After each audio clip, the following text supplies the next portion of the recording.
రోజు ఉదయం 5 గంటలకి డ్యూటీకి వస్తున్నటువంటి విజయవాడ మున్సిపల్ కార్పొరేషన్కి చెందినటువంటి 11 మంది మున్సిపల్ వర్కర్లకి యాక్సిడెంట్ అయ్యింది.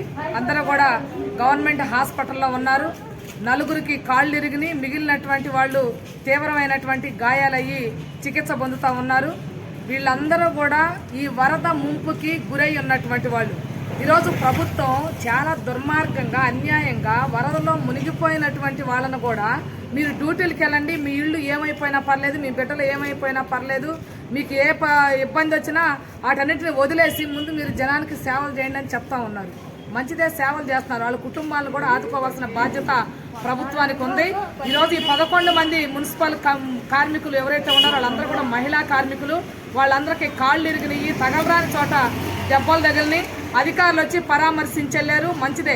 కానీ వాళ్ళకి కావాల్సినటువంటి అన్ని రకాలైనటువంటి వైద్య సౌకర్యం, అలాగే వేతనంతో కూడినటువంటి సెలవులు, వాళ్ళకి ఎన్ని రోజులు రెస్ట్ అవసరమైతే అన్ని రోజులు కూడా రెస్ట్ ఇవ్వాల్సినటువంటి అవసరం ఉంది.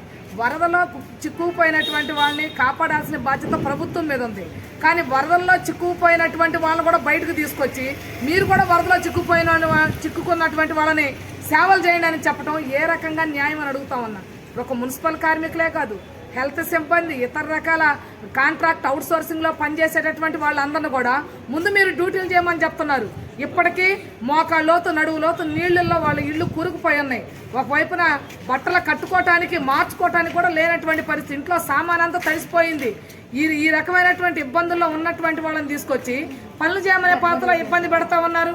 కాబట్టి ఈ 11 మున్సిపల్ కార్మికులు ఎవరైతే ఉన్నారో వాళ్ళకి ప్రభుత్వం న్యాయం చేయాలి.